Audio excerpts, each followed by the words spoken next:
All right, welcome back to another episode of Two Plane Sports. Last episode before the Tulane game, we're going to be talking a little bit of injury updates, how they impact this team going into this. I think it's a pretty big game for Oklahoma. Some might not like to hear that, but it really is, especially for it being the last out of conference game before you start SEC play. Before we get into everything, make sure to like, comment, subscribe. Go to the comment section. Let us know what you think about what we talk about today and what you think the score prediction is going to be. We'll probably sprinkle that in at the end of the episode to make sure to stick around until we get to that point. All right, let's get into it. So a couple of updates. We're going to start with I think the most impactful one potentially because it changes a lot for Oklahoma. Gary Hatchett is officially out for the rest of the season. I believe it was a torn bicep. We briefly mentioned it in our last video for the preview. At the time, it was just speculated that it was going to be a long-term injury, and like an hour after we recorded, it was confirmed out for the season. You know, whatever you may think about the performance so far, he was trotted out there as a starter, at least in the two deep. So this is going to shuffle a lot of things around for an already, I guess, moving a lot of moving pieces for the offensive line, plus having to manage injuries at all of those positions on the line. Brandon, how do you think Garion being out for the season is going to affect Oklahoma? And we'll talk a little bit about the line that we expect to see for this Tulane game. Well, luckily for Oklahoma, is the offensive line has been playing really well prior to his injury, so we can just plug and play, and we should pick up right where we left off. Um, no, I mean it sucks, right? It's been awful. That was the biggest concern of the offseason. We both kind of brushed it off. It's Oklahoma, it's Bill Bedenbaugh. We're never going to be this bad on the offensive line. Da, da, da, da. And I think we talk all this shit into the world, and then all of a sudden, the offensive line falls apart on us, which sucks. But yeah, I mean it's horrible. I think Eddie Pierre-Louis is a guy that I brought up in a preview video for Tuesday as a guy that played a little bit against Temple, and I get it's Temple, so you can't take too much from it. But he's a dude that's 6'4", 305, crazy athlete in high school, runs real fast for as big as he is. I'd like to see Eddie Pierre-Louis kind of step in. At this point, they did it against Texas last year when you bring Caden Green in as a freshman, and he obviously became Caden Green, was really good. Why not try the same with EPL here? I think you've got to experiment and mix and match a bit because it can't get worse. Yeah, I agree, and I think Hickman is still questionable for this week. Brent Venables, basically since a couple days after he got hurt, has said that he's looked better than expected. So could be a quick recovery, but you know, though that hasn't really been confirmed, it's probably going to be more of a game time decision there as of this recording. So as of right now, I would expect Joshua Bates to get another opportunity at the center position, especially since Troy Everett is still hurt, and now you lose Gary Hatchett, who's playing center for Oklahoma. The redshirt sophomore now gets an opportunity to go out there and play all, if not most, of the game. And I agree, we're probably going to see a lot of younger guys or guys that have been in the system for a while now, redshirt sophomores. Jake Sexton, Jake Taylor, I think are the ones that are pretty obvious at this point. We'll see if Tarquin, how that gets rotated. If Sexton gets moved to the left tackle to give some guard opportunities for like Logan Howland, or Heath Ozida, Eddie Pierre-Louis, like you mentioned. Eugene Brooks is another highly touted kid, recruited kid. You got to figure something out. At this point, I wouldn't mind any variation because again, I don't think it can get worse, and I think you have a lot of talent. You brought it up in the preview. This team, we tend to do it a lot, and it's college football. I think just in general now, with the exception of Clemson because they don't believe in the portal at all, which I'm not saying is the right approach either. But we have recruited guys. I mean, Eugene Brooks, Eddie Pierre-Louis, Daniel Akinkunmi, some dudes in that class that we're really excited about that have a very high ceiling. And I feel like there's no better time than when the season starts as it has on the offensive line, at least, to let them play a little bit. I mean, you don't have to, if the line comes out against Tulane and is looking like they did against Houston, what do you have to lose if you throw those guys out there? The only person I feel worse for is Jackson Arnold, because or even Gavin Sawchuk or Javante Barnes, because they're relying on that right now, and it's not looking great. Yeah, and if anything, it's going to benefit Oklahoma in the long run. Maybe, hopefully sooner rather than later, obviously. But I mean, worst case scenario, like you said, the offensive line looks as bad as it has been over the last couple of games. Best case scenario, then Coach Bedenbaugh or Bedenbaugh, Bedenbaugh. I don't know why I just had a brain fart there. Realizes like I gotta trust the guys I recruited because some of these guys have been there for 3 years and haven't really gotten a chance outside of Sexton, and he was the guy that just had to battle some injury issues. But this is really Jake Taylor's first time to really be involved in the offensive line. He was part of that first recruiting class with when Brent Venables took over as head coach. It's been 3 years and he hasn't gotten much opportunity. Like to an extent, that also has to speak to like why some offensive linemen don't, as much as he has produced NFL talent, these guys also look at where am I going to get an opportunity to play early on in my career, and having to sit there for 3 years and and you can be eligible if you go somewhere else and play well for a couple of years as a redshirt freshman and redshirt sophomore, and you could be gone to the NFL by the time Coach B gives you an opportunity in some cases. Now, there's always the outliers like Caden Green. He got an opportunity a little earlier in his career as a true freshman.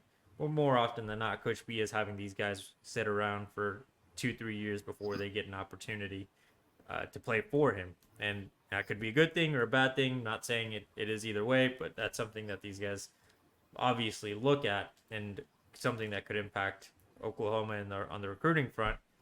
This week is, as you mentioned, Brandon, a prime opportunity to give these younger guys a go because it could be better. Maybe he has a really good eye for recruiting and he just doesn't trust it for whatever reason. These guys go out there and look not Joe Moore award winning, but slightly above average would be just enough, good enough for this team right now. Bill Bedenbaugh puts more dudes in the league than anybody in college football as far as the position coaches go, and there's a reason for that. He is. I still think he's one of the best, if not the best, in the game in all of college football. So I think by week 5 or 6, he will have that line solidified. It will start to look like an Oklahoma offensive line again. I bet anything on it. The problem is it's week 3. So you have to get through week 3, 4, 5, maybe before you really start to see it gel. And, Tulane, I think, is a survivable game. They can't play as bad as they did against Houston, but you don't have to be peaking to beat Tulane. You can be middle of the road, I think, if you're Oklahoma and find a way to beat Tulane. Problem is then you go to Tennessee, and I think that's going to be – you got to look good there. You got to play real good to beat Tennessee because they look unreal right now. So that's a problem.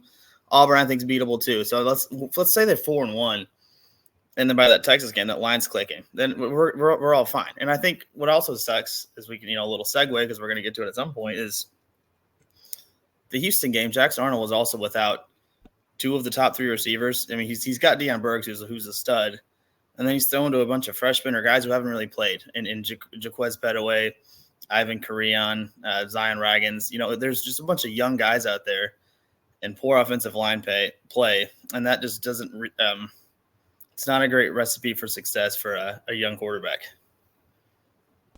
Yeah, injuries. I think as much as we talk about how bad this offense has looked, injuries have definitely been an issue for them. That it's not an excuse. That is just what it is. And Brent Venables was asked this in his press conference earlier this week. Like, the next man up mentality only goes so far into your roster, and that's true for every collegiate roster. Doesn't matter who you are. If Georgia was down to their 4th string guard or someone on their line, they'd probably be good, but they're not going to be as good as their starters or their second stringers. So there is just a natural progression that is they're not as prepared. Oklahoma does not like being at this spot. I think that's fair to say. I think that's fair to say for any school and any head coach. No one wants to be in this position, but you got competitive depth is what they've always preached. This is kind of the time that they have to prove it, especially with these younger guys. The younger guys, it's not so much to an extent, not so much all on the coaches there.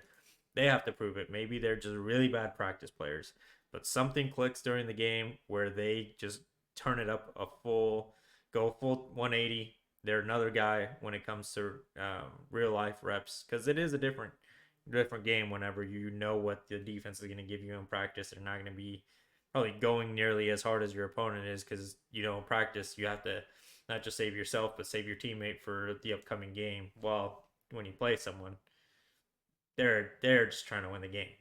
They might not even have full like recognition of not hurting themselves because they're just trying to do their job, get to the quarterback, make the right read, block the right guy, be have enough time for the quarterback to do whatever they have to do.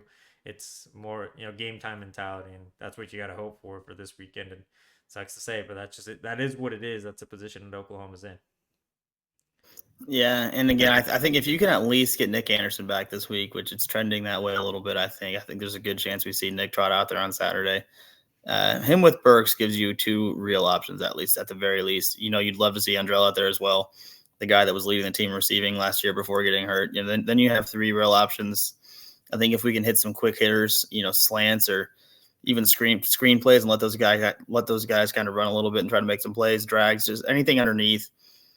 Create a little bit of a passing game, maybe create some running holes after that, and then I think it's totally different. But like that Houston game, I think is the worst game we're going to see all season. And there's Brent Venables said it. There's a reason a 1's a 1, a 2's a 2, a 3's a 3. And they were down to essentially threes across the board for a long portion of that game. Yeah, and then like you mentioned, Nick Anderson, it does seem to be trending in the right direction. Andrew Anthony hasn't been reported much on him. Seems like it just knee stuff from last year's injury. Hopefully he can be ready to go. I know Jaquez has been basically like questionable every single week with hamstring issues. Hopefully he's a little bit fresher come game time on Saturday. And then Deion Burks, fingers crossed, knock on wood, every remedy in the world, making sure that he can stay healthy and play for the rest of the season because he's going to be. We already knew he was going to be extremely valuable. I think his value just went up 10 times because of the injury situation that Oklahoma's in on the wide receiver side as well. Yeah, I mean, exactly. We'll see how it goes Saturday. I think a lot of us are a little bit nervous for this game. It's a 13-point spread. I think for Oklahoma it was 14.5. So, people are starting to bet that plus 14.5 for Tulane because it's now dropped to 13. I think if Oklahoma covers, you're going to feel really good because that is a great Tulane team. The team that should have beat Kansas State. Again, that was in Tulane. I was wrong on the preview. It's a long weekend, but it's a team that was very close to beating Kansas State, who a lot of people have a lot of high hopes for this season. I think if you cover against Tulane, if you beat them, let's say it's like 30-17 or something, 31-17, 27-14 or something in that ballpark, especially if we see that high 20, low 30 number on the scoreboard with the offense producing 3 touchdowns or so, I think we're all going to take, a little bit of a chill pill, relax, breathe a little bit, and then start the process over again next Monday because Tennessee's coming to town. Yep. It's just a rinse and repeat situation this season for Oklahoma as of right now. But I agree. Win this game. And I think the good thing is that it seems like the same energy that the fans have with nervous, like we'll see what happens during this Tulane game before Tennessee. It seems like that same not nervousness but like caution is there for the team as well and the coaches in a good way though. Like they're not scared. They know like we have to prove something here. And if they come out hungry and wanting to prove doubters wrong, wanting to prove fans right, something good can happen here for Oklahoma. And who knows? We've been saying it all week. Maybe last week was just OU's version of the Alabama US South Florida game last year.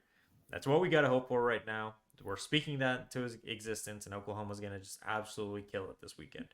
Yeah, I mean that was your call, I think, on the preview, and I think that was just a perfect analogy. I kind of blanked. I forgot that game existed. It's a great example. It's a great reference of what I think that game could have been for Oklahoma against Houston last week.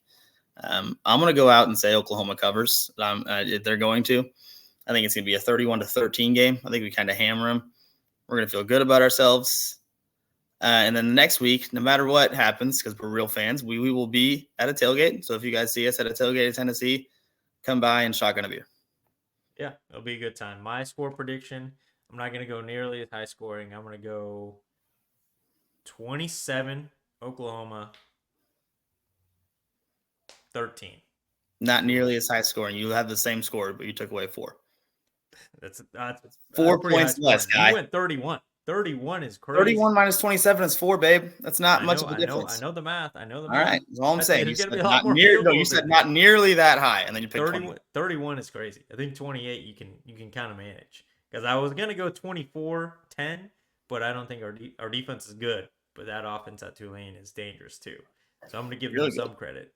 24, 10, 27, 13, 31, 13, 28, 13. I'll take any of them. I think all of the scores we cover, and I'd be content anywhere Score.